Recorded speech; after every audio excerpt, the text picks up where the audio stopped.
Oh, look at that. You're too kind. You're too kind. Good morning, guys. Welcome to day 2 of the 2022 DINFOS Social Media Forum. We're going to kick things right off with Army Major Stephen Bonjet to talk about research in social media. Good morning, everyone. How are you doing this morning? Welcome back to day 2, as Mr. Hall said. So a brief introduction about myself. I enlisted in the Army as a low-level voice intercept operator in 98 Golf, 20 some odd years ago. I spent 5 years running around doing collection work, low-level voice intercepting in the wilds of Afghanistan. Had a great time doing that as an electronic warfare operator. And then the Army saw fit to make me an infantry officer. Spent 7 years having a fantastic time doing that. Fell into public affairs because my body was breaking and I needed a change of pace. And I thought, this will be fine. And it was what a fantastic journey this has been. In that time, I have worked with the Special Forces. I have worked with America's Regiment, the U.S. Army Old Guard. I have worked at Joint Task Force National Capital Region. I have had the honor and privilege to serve as a director of media operations for the state funeral of President George H.W. Bush. I have served as the chief of production and on the most recent presidential inauguration. And finally, all that helped land me a gig here at Fort Meade and across the street over at DINFOS, where I work at the Joint Contingency Public Affairs course, where I work at the Joint Interagency Public Affairs course, where I teach students of all ages, well, mostly like, 18 to 80, I guess, who come through there to get a feel on what's going on in the world, what's going on in social media, what's going on in communication. But today I'm here to talk to you mostly about social media research, how we stay current in an ever-changing environment, or kind of like, as I like to call it, what do we do when Google alerts just aren't cutting it? And I think that we've all found ourselves in the thick of it with our command when we get up in the morning, we do our social listening, we start collecting, and we realize that, like, we're just reading the news, right? Like, we're just like, okay, so I just scan, and then we do what? We check our Facebook. Looks good, that's our Facebook. Okay, it's still there. All right, check. Good morning. All right. We check our Twitter. That's still there. All right, seems good. Our Instagram. Well, okay. Scroll that a little bit more. Oh, this is fun. All right, pictures. All right. Oh, 30 minutes went by. Oh, I missed breakfast. I better go to my meeting. Okay. All right, good deal. Now we're off to the races. We're off to our day. And the boss says, well, what's going on in the news? And you're like, well, let's see. I listened to NPR on the way into work. Yeah. There's some news stories that apply to us, and we're going to talk about them. We're going to fill it out. That may be your world right now, or maybe it's not. Maybe you've got a better fix on this stuff. We have to figure out, does it matter? What's the tyranny of staying current? And there is a tyranny to it, right? It controls our lives. It draws us in. Like every single day, we have to go through this same rigmarole of how do we do this, and why do we do this, and what's important, what matters, and how do you cull through the 24-hour news media, social media, what sites, there's more sites every single day, and which ones do we care about, and where should we be, and how do we do social monitoring, and how do we do social listening, and what's the difference, and what matters to us, what matters to our boss, how are we making changes in the real world? How are we connecting the information environment to the physical environment to the commander's in-state? And are we doing that as public affairs? Are we doing that as part of the information forces? Are we doing that to combined effect? How well are we doing that?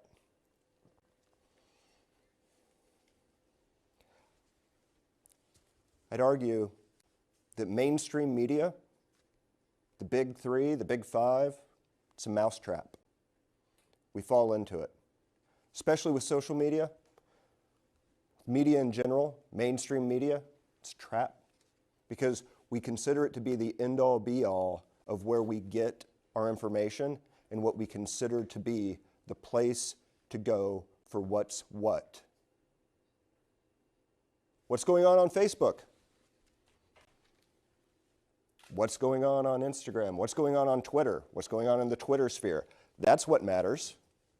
That's what's important. That's where the conversations are being had, right? Oh, what are people saying?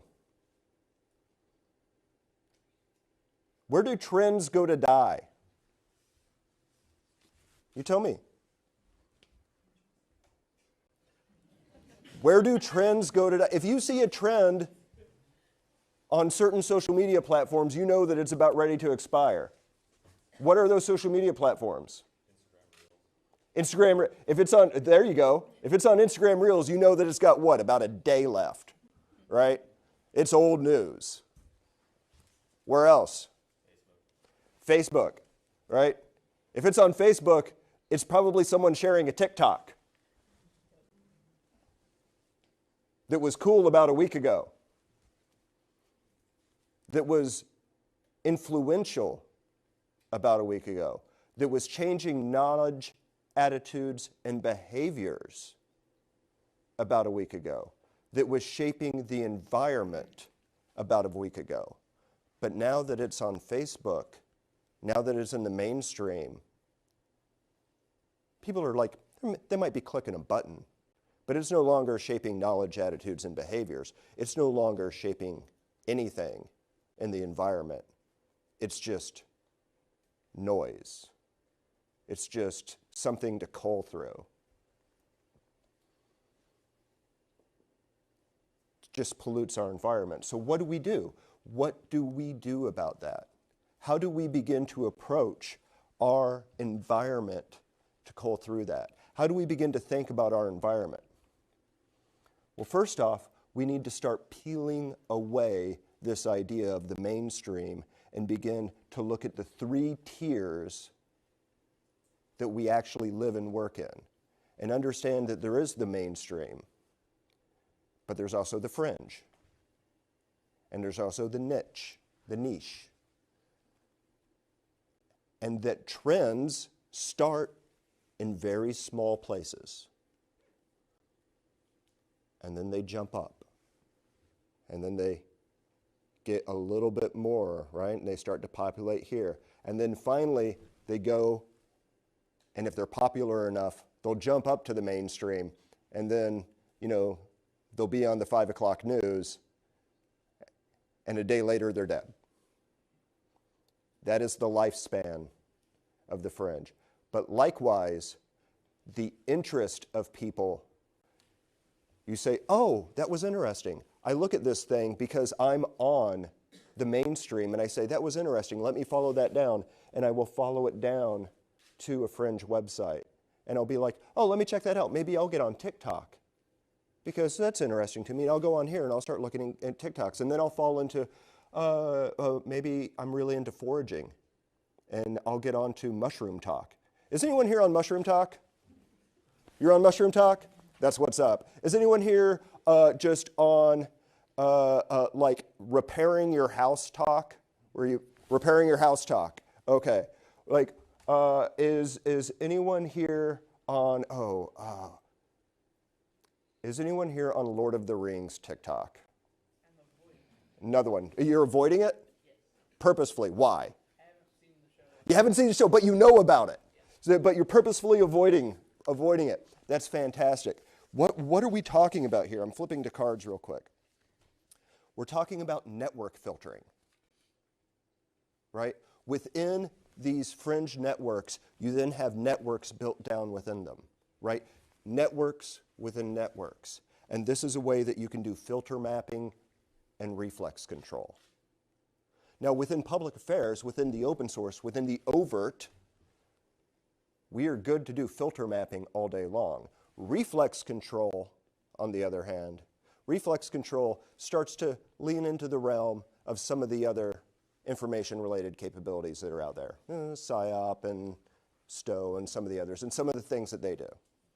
Some of the things that our adversaries have been doing since the 60s, some of the things that warfare has been doing in multiple domains for centuries, which is getting people to do things not because we want them to do them, but because we made them think that they wanted to do them. We are in the business of changing knowledge, attitudes, and behaviors, absolutely. But reflex control has an insidious nature to it. But filter mapping is a way to begin to group people and understand their interests, because we are looking at things through their lens. We are understanding our stakeholders and understanding their perceptions and their interests, and we are grouping our stakeholders by their interests, and we are beginning to understand their narratives. The stories they tell themselves. And stories are powerful. We know that stories are powerful. We talk about narratives all the time. What makes us different than all the other animals? We're the ones that share our dreams. Dogs dream. My dog dreams. You can see him. He's just running his little leg. But he can't tell his little buddy dog. Lola can't tell Nikki what Lola dreamed about. Those are my dogs, Lola and Nikki. You had no context for that, I apologize. So Lola can't tell Nikki what Lola dreamed about, right? At least I don't think they can. They're plotting. It's hard to say. But we can share our dreams with each other. We can tell each other what we dream, what we hope, what we feel. And those narratives, those extended themes, those big ideas, that zeitgeist, that story that runs behind the message, that controls, that sings, that tells us what we're doing, that piece. Once we understand what our stakeholders are doing and what our stakeholders feel and what they're doing, then we can begin to anticipate what their interests are, what their decisions may be, and what we can do to shape opportunities, to shape knowledge, attitude, and behavior, to communicate to our commander, to communicate to the other information forces on our staff what is coming and what we can do in the future, so that way we can start to get predictive rather than reactive. Because we all know that as PAOs, one of the biggest hurdles we have is how do we stop talking about what happened yesterday and start talking about what's going to happen tomorrow? Because our commanders don't live in yesterday, and they don't fight in today. Our commanders operate in tomorrow, because the decisions they make are about tomorrow. If they're making decisions about today, it is too late and you have put them into the fight. Commanders deserve to be in tomorrow because that is the decision space for them. That is where they're effective. And so we owe it as advisors and as communicators to communicate about the opportunities of tomorrow. But to do that, we have to begin to understand our stakeholders. And so we have to get down into those networks and start to understand what's going on, to start to understand the depth of that. So networks are a good way to do that. Getting on Mushroom Talk, getting on Lord of the Rings Talk. Now maybe your commander doesn't have a lot of stakeholders in Mushroom Talk. Probably doesn't. But maybe they do. Maybe your commander has stakeholders in a neighborhood that does a lot of foraging. Maybe your commander has stakeholders in a neighborhood that is really interested in watershed protection or in boating. Now, why am I being so specific on that? Because just like I was talking about mainstream, fringe, and niche, We as public affairs, we need to understand that we are connecting the information domain to the physical domain, and social media is social. And people don't just think of it as online, they think of it as their lives. And they talk about their lives, and they connect their lives directly to what they're doing through apps like Nextdoor, through apps like TikTok. When people get on TikTok, they are talking about what's right outside their door. TikTok is a local reporting app.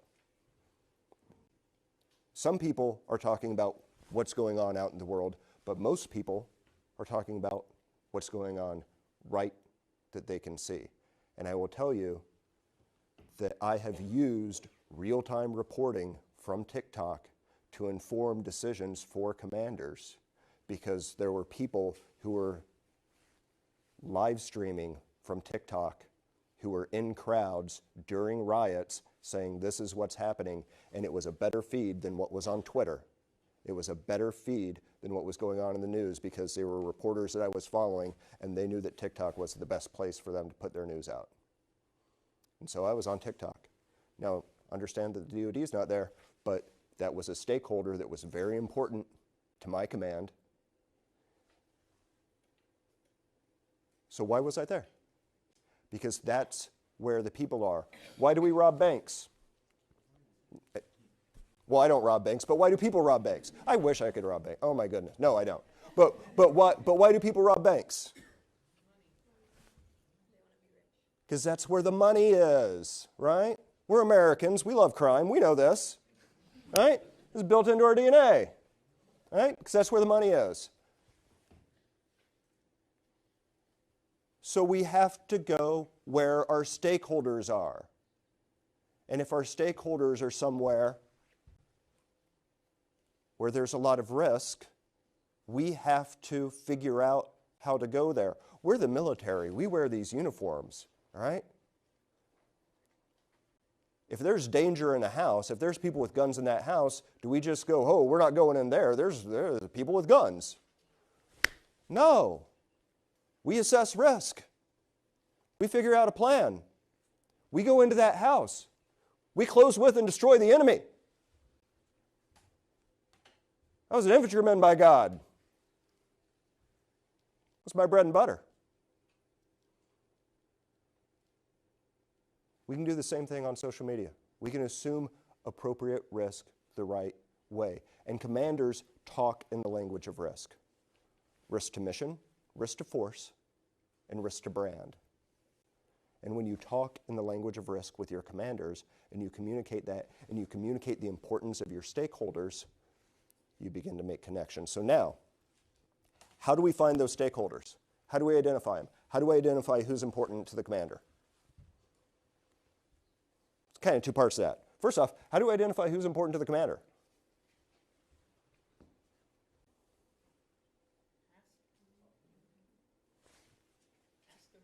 Start a conversation with your commander, right? You can start by having conversations inside the staff. Start by understanding your organization. Look inward first. What are we about? Who are we? What is our story? So the first narrative you need to understand, the first story is, what's the story of us? What's our perspective? What are we about? You have to understand us. You have to really, really understand what you're about. Like on an emotional level, you have to understand yourself. And then once you understand your narrative, and you can start to look at who does have the stakes in that narrative. Pull out Gruning and start really picking yourself apart and looking at, okay, who has a piece of us and who's important. Not just who do we need to get to, but who needs to get to us as well. Because it goes both ways. Because it's relationships. Stakeholders are relationships. Because you need to understand the perspectives of those relationships and those narratives. Some of those relationships are a little lopsided, but you need to understand that. And you need to begin to develop that. And then once you begin to break those stakeholders down,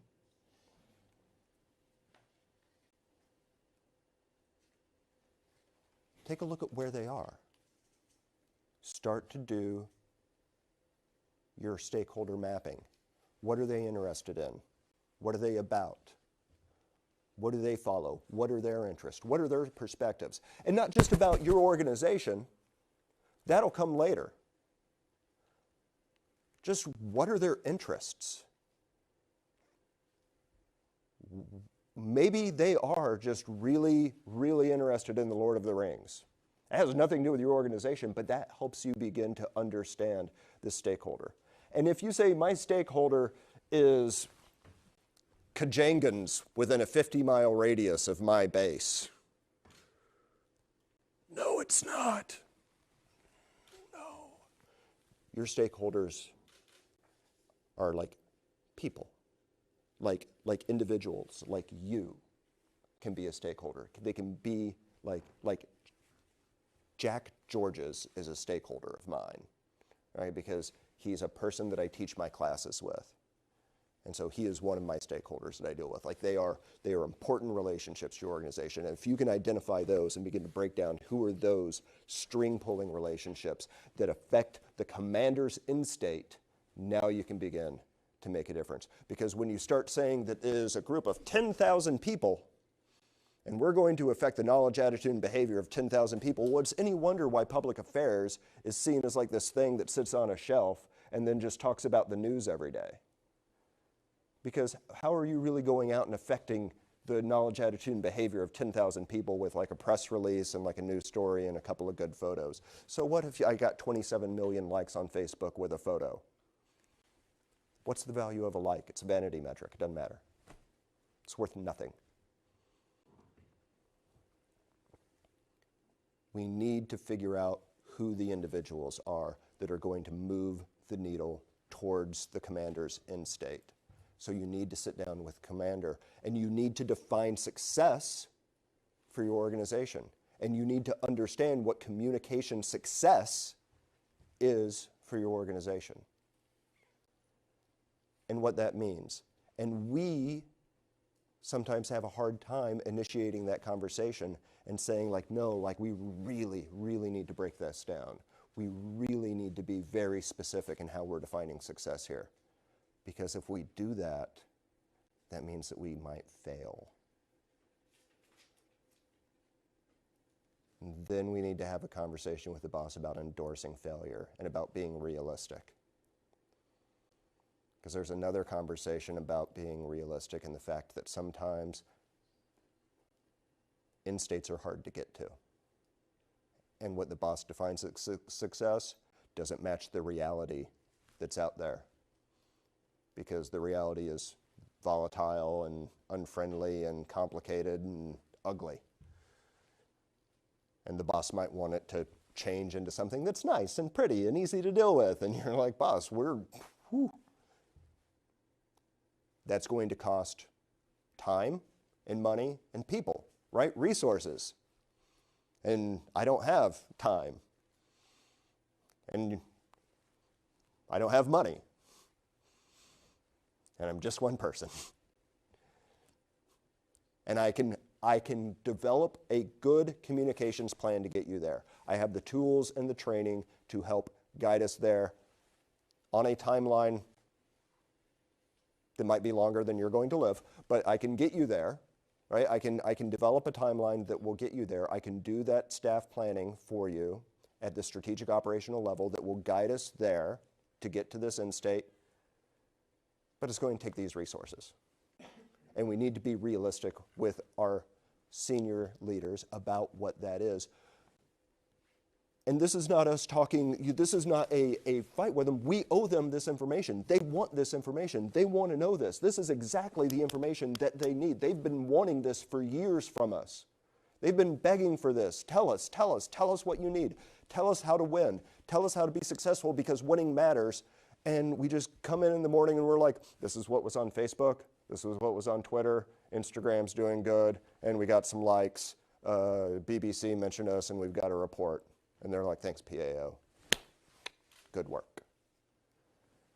And we need to come in and say, we're recommending an engagement with this person in this many weeks, because this person, if we can get them to understand this about us, and the only person here who can convince them to do that isn't you, boss, it's an enlisted person, because they like the enlisted, because they're former enlisted. So we need to find the right sergeant major or the right ops person or the right staff sergeant to go and talk to them and build a relationship with them, right? Because it's not always the boss is the right communicator for us. Or maybe it is the boss, but we need to develop that relationship and push this forward to meet our end state, to change that knowledge, attitude, or behavior to get after what we're doing. And that's how we need to begin to communicate. And now we're working small. We're building ideas in the niche. And now we have a stakeholder that is going to then populate that idea through more people into the fringe. And they are going to communicate because they are not just a stakeholder, but they are an influencer, because we have identified the appropriate key stakeholder in a group.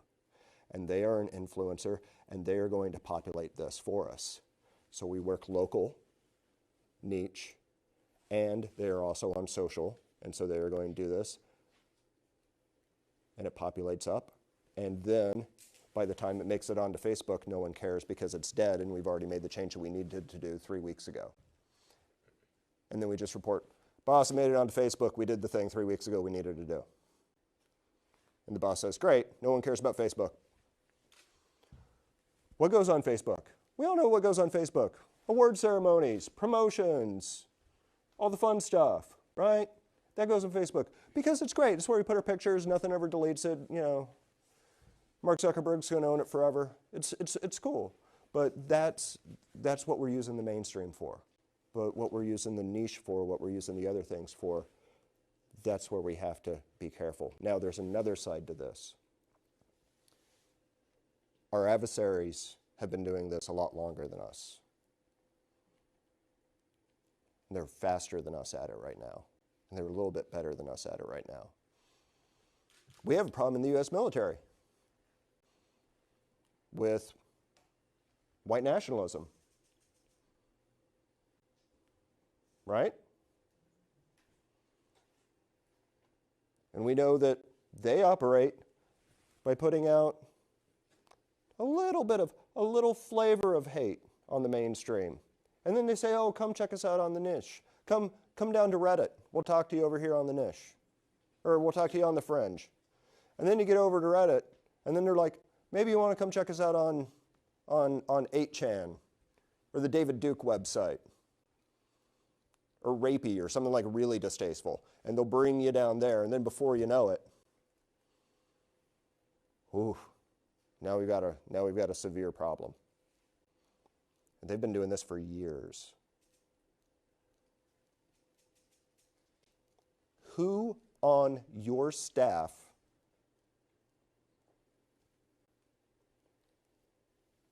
is watching this? Who on your staff is on those sites, is on those spaces, is in the niche and the fringe, looking for indicators, listening for that stuff, watching it? Anybody? Is that a public affairs function? Whose function should it be if not ours? Who's doing it right now? OPSEC. The OPSEC people in our organization. To some degree. To some degree, we see that there's a problem. Are we talking about it with our commands and saying, there's this problem, this is what the gap looks like? Commanders talk in terms of risk. Risk to mission, risk to force, risk to brand. What sort of risk to mission, risk to force, and risk to brand does that present? We know it presents. It's been presenting for a while now. And how are we as public affairs, who are best suited to understand the nature of that problem, perhaps not best suited to deal with the problem, you're correct, but best suited to understand and communicate the nature of that problem to the staff. What are we doing to help explain and define it? Because who on the staff do they rely on to explain social media? Who owns social media? We do. We own it. And is there a problem with it? Is there an insidious, dark nature to it? Is there a giant risk that is attacking our force? Yes.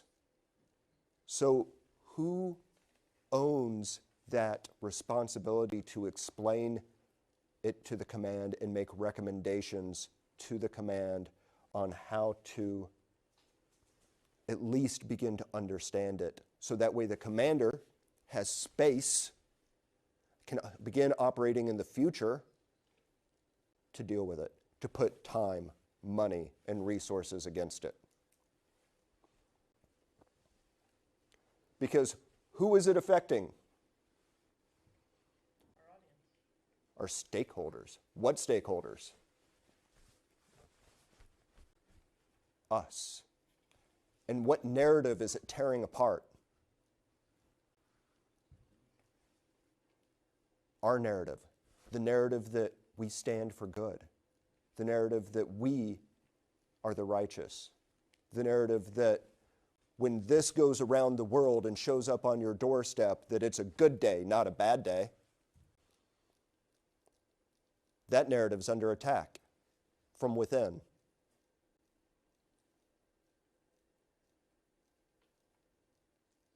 PAOs, we can help.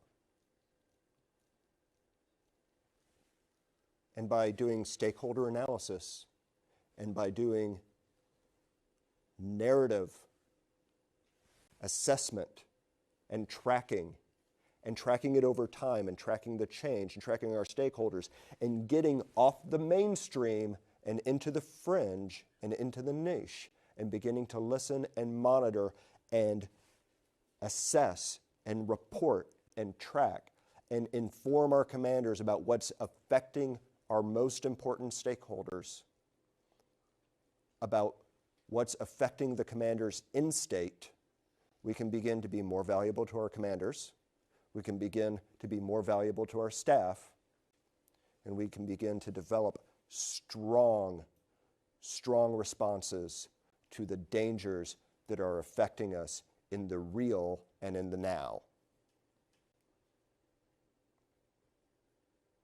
Guys, that got real heavy. I'm sorry. Oh, that was rough. Okay. It's like kind of early in the morning. Do you have any questions? Yes, ma'am. Microphone, please.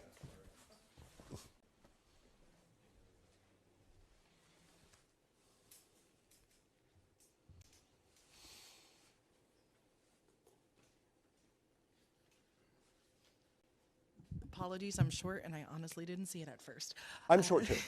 So my question has to do with social listening. Yes. How can we, and I say we as the defense and intelligence communities as a whole, since I represent the FBI, how can we be sure that the things we are monitoring and listening to are actual people versus bot accounts, troll accounts, and how can we ensure that our sentiment analysis as an extension of that is being accurate versus being influenced by bad actors, whether it's nation states or other people who are trying to use the influencer technique?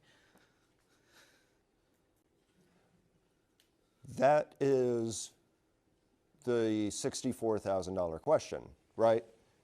Because we have to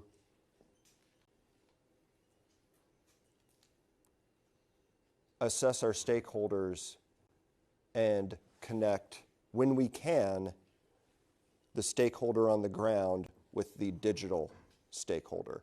And we have to work local to regional. We have to work niche, real, connected to niche digital, connected, and then build that to fringe digital, and then let the mainstream sort itself out, right? And the laundry will get done. But that's how we make those connections. Because when we just try to work social alone without understanding who the stakeholder is at the root and identifying that stakeholder without, there is that risk. And what that takes is having to go through a lot of analytical background, or like using systems to go through and either, you're doing, follower to like comparisons, or like a lot of analytical backgrounds to ultimately make educated guesses about, is this person real or is this person not? Or in the cases of like real reporters doing reporting, is this laundered content where they're paid to make it and then they find out later that this is a real reporter who is like pushing content that was being paid for by Russia, which has recently happened within like the past 3 months. So that is something that we do run into. So I try, when possible, to start hyper-local, where I can identify person on the ground to like matched accounts.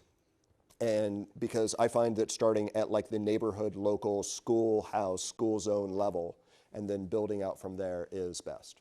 Great. And then one quick follow-up.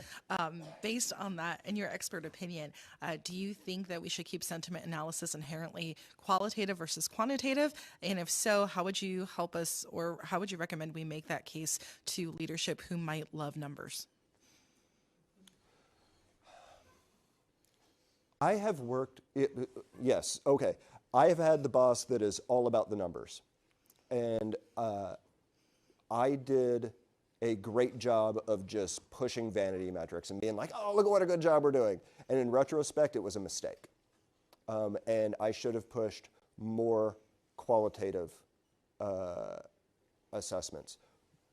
What I have found is when you select the right quantitative assessment and then connect how that quantitative assessment, that number, connects to the effect on the end state, and then provide the qualitative explanation of why it is affecting the end state, the boss's mind changes about qualitative versus quantitative. And so your numbers-focused boss all of a sudden will go, you know what, I kind of like this one.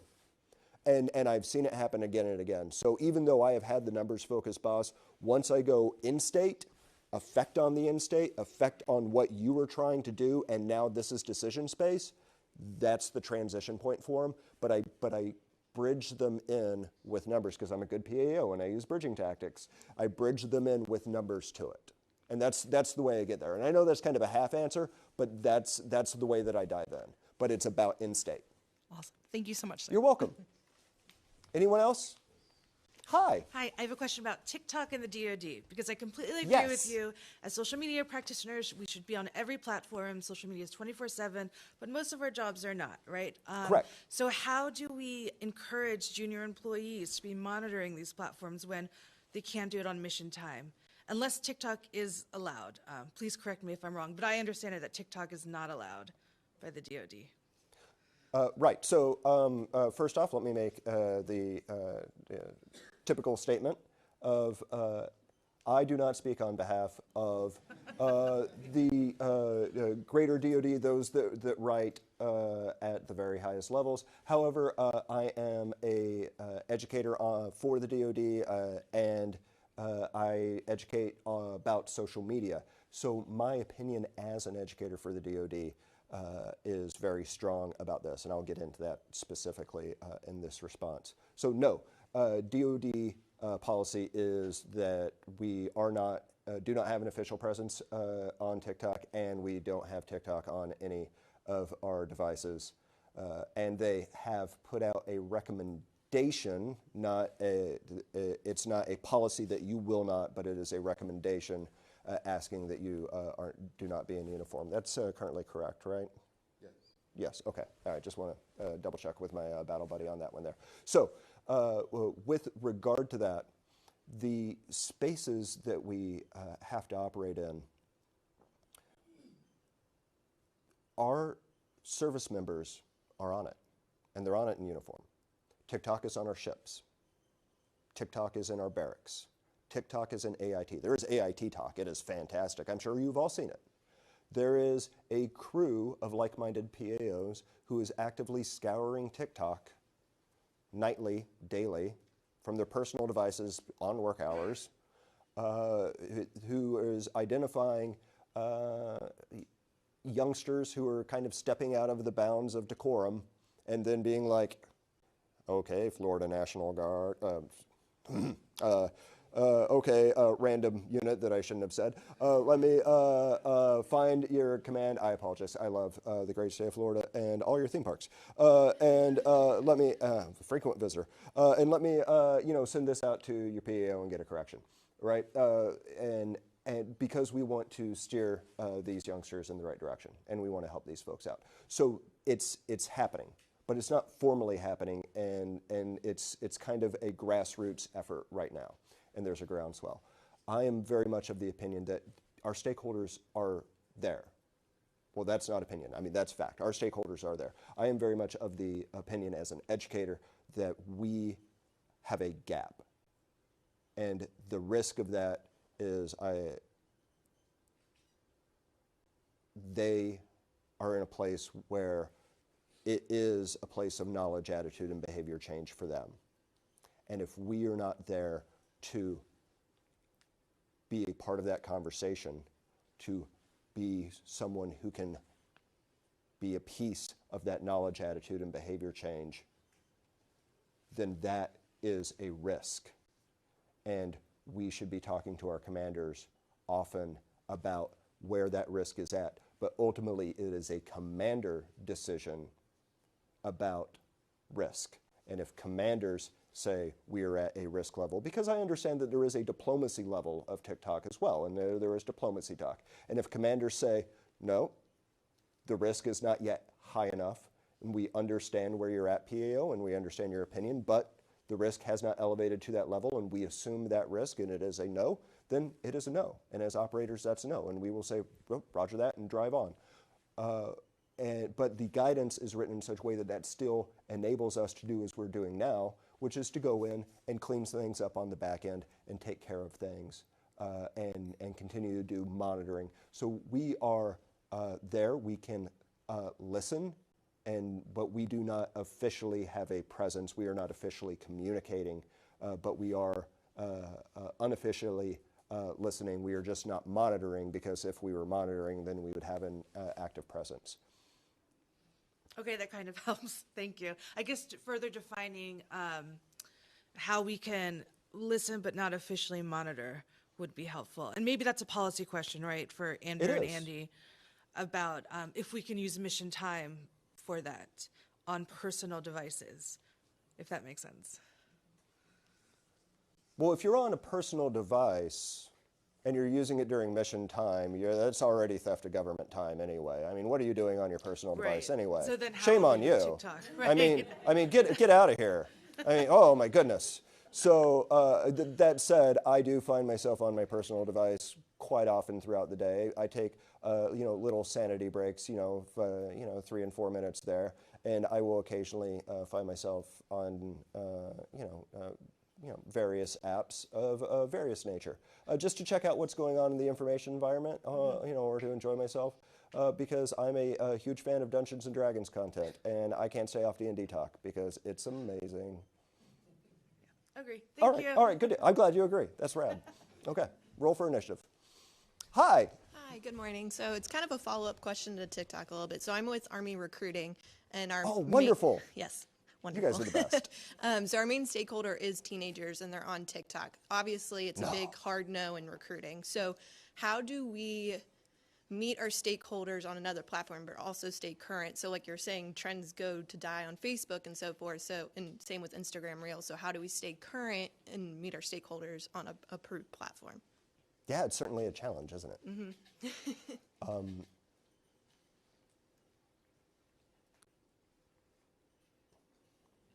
Certainly is a challenge.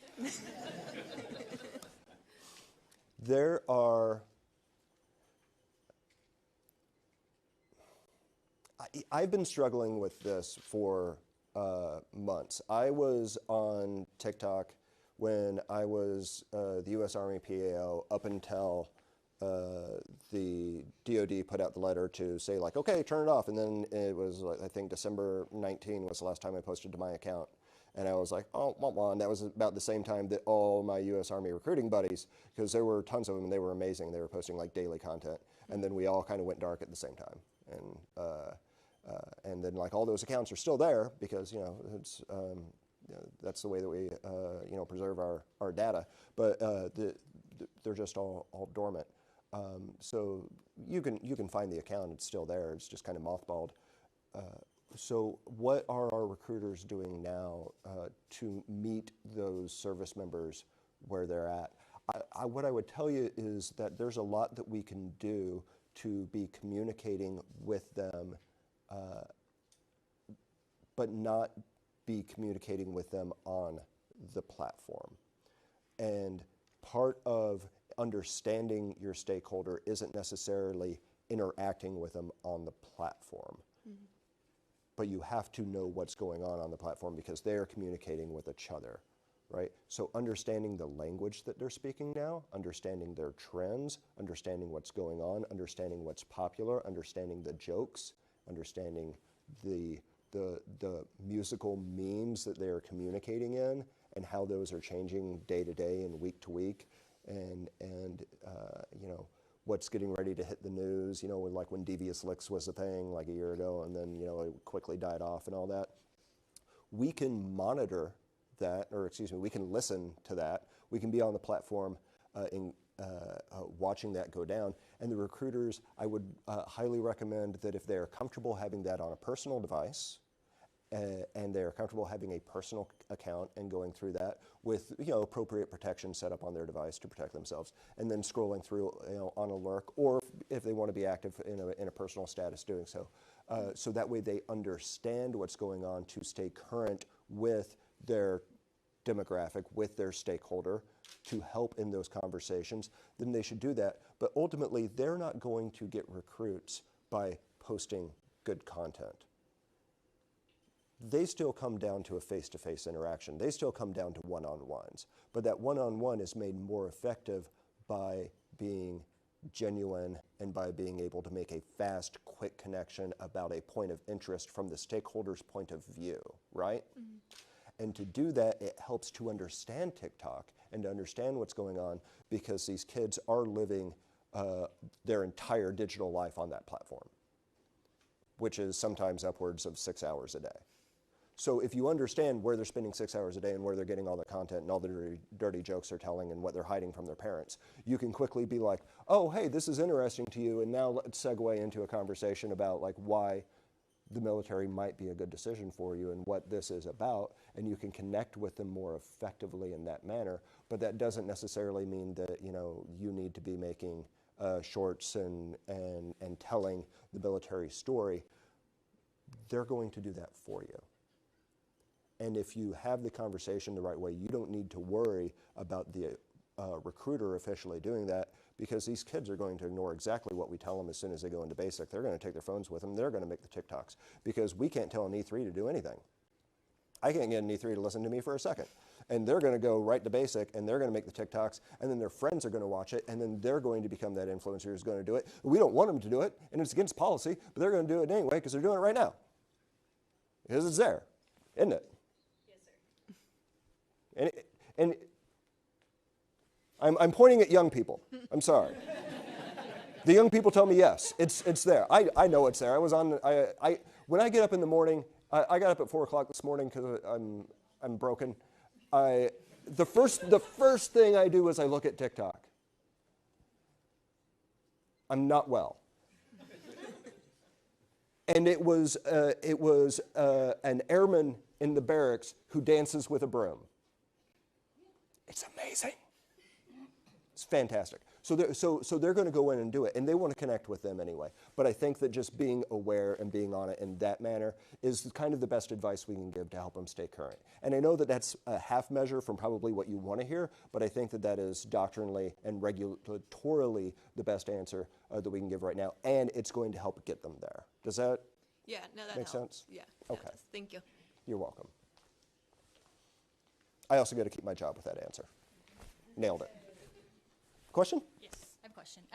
It's about geotagging. Yes. So Dr. Luttrell brought up a great point about having others forward your messaging, forwarding your narrative. Yes. Whereas if we're doing these major exercises, obviously the first thing everybody brings up is OPSEC. We don't want them to know we're here, but us as, Comstrat, public affairs practitioners, we already put out a press release. We already have the large footprint. It's been there for weeks. They already know we're here. So how do we advise commanders, OPSEC practitioners, the two, everything, like, hey, let the Marines, sailors, soldiers, airmen, coasties tell their story on their social media channels because it's only going to help you in your personal narrative or as a commander? I think it comes down to that conversation about risk again. Again, commanders speak the language of risk.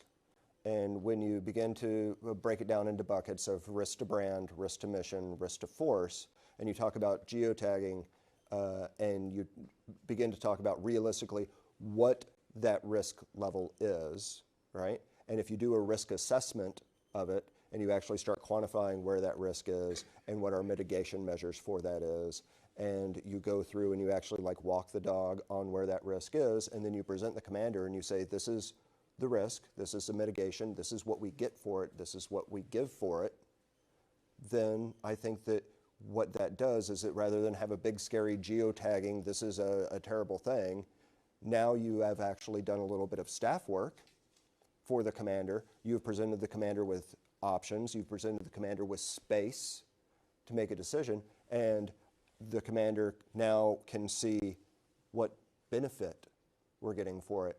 And commanders understand spending something to get something. That's what commanders do, right? And so they will look at that option and they will then make a command decision. And we support commanders and we support commanders' command decisions. And so the commander will then say either like, yep, absolutely, or they're going to say like, kill that geotagging, right? But we owe it to our commanders to give them an informed basis to make that decision on. That's where we stand with that. So I think that that's the best way to do it, is to go through and really just kind of break that down. And 9 times out of 10, we're going to win that argument because we come in with all this great data that shows this is all the good you get from it. And it is not just good for us, but now we can connect this not just to our organization, but 1 level up, 2 levels up, 3 levels up, to what the DoD is telling us, to what JP3 TAC 6-1 is telling us, to what we are doing at the very highest levels, to how this works throughout, to now we have a major recruiting issue. Now this helps that recruiting issue. Now this is connected to all of this. And now we are all telling a story. And now let's talk about this narrative and how this is connected. And now we are connected to each other and we have this story that goes throughout. And now we look more inviting. And now you can start to get the commander behind it and understand. And now you can say like, and by the way, commander, we have an opportunity for you. And we'd like you to come on and have a presence on this thing. And let's get you, on some Instagram reels where trends go to die. Right? And then you can get them involved in this because we're not going to put them on TikTok, but we might do some reels with them. And I think that that's how you can get that relationship going. That help? Good. Yeah. All right, great. Thank you. Hey, Javon, I got one from the online audience. Can you go to the microphone? Oh, you are mic'd. I am mic'd. You are mic'd. I think my I'm bad. mic'd. Well, thank you for my... I apologize. You know what? I'll let you do your job. So this is very general. It says, my senior leaders don't understand mainstream social media, much less niche or fringe media. So why doesn't the DoD senior leaders demand they educate themselves if it's relevant to mission? I have a response, but I'll let you. Well, what the DoD has done is they have equipped your organization with the perfect person to do that. It's probably the person that asked the question. I don't want to put too fine a point on that, but inside the organizations, we have the responsibility to communicate with our commanders to do that. We are advisors. We aren't just the PAOs that work out. We are the advisors that work in. And if you need to begin filling the bucket on which role is the most important, you will often find that that advisor to the commander bucket fills up real quick and gets real heavy. Because ultimately, we are about meeting the commander's end state. We are about mission success. We are about ensuring that the organization meets what it was designed to do, fight and win our nation's wars. And to do that, it needs everybody rowing together, including the PAO, sitting down with the commander with a piece of paper, drawing circles, and writing out little social medias on them and saying, hey boss, this is what this means. And I know that this seems weird, but I gotta explain this to you because this is the information environment and this is a domain and this is one of the joint domains and this is how we're gonna take this hill. And we're gonna take this hill called Facebook and then we're gonna take this hill called Reddit. And we're gonna stay away from this hill called 4chan because it's a weird hill. But we're gonna listen to it because there's scary stuff happening there and this is why we're gonna listen to it. Because if our soldiers are on this hill or if our service members are on this hill, we've probably got a problem because bad things happen on this hill. And by the way, if we can figure out how to make this hill go away and our people never go there, it's probably for the best. And I'd like some help with that. And we need to be having those conversations with our commander, right? But that's us going to our commander and doing that as the commander's advisor. And if we're waiting on our commander to say, Steve, come into my office, sit down, I need you to explain the social media thing to me. It's never gonna happen, y'all. The commander, they're commanding. They are relying on us to provide understanding of what's going on. They rely on us to do that. And so that's what the DoD's done, is they have filled their staff with strong, smart, well-educated, ready, resilient officers and NCOs and civilian powerhouses who are well-trained, who are DINFOS trained killers, pow, who are ready to go out and do this thing, to come and sit down with them and go all right, I know that you don't like this. I don't like that you don't like it, but we're going to get through this together because this is what I'm about. And I am part of the definition of success for this organization. Because I am an essential task for this organization. Public affairs is an essential task for this organization. That means that if we're not doing public affairs, the mission fails. How do we know that? How do we know that we're essential? Because if we weren't, they would have fired us already. We exist. That's how we know we're essential. You think we don't keep unessential things in the military. We can, poof, they would have cut sling load on us already. They would have cut us all a long time ago. Anything else, y'all? All right. Hey, y'all have been amazing. Y'all have been fantastic. I have been mediocre, but I appreciate y'all's patience in that. Thank you guys so much today. I've been Steve Von Jett, and you guys have been beautiful. That's it. Hey, brother, I appreciate it. Appreciate you. Thanks a lot, guys. Thank you. All right, guys, we're going to take a short break, and we'll be back to talk about podcasting.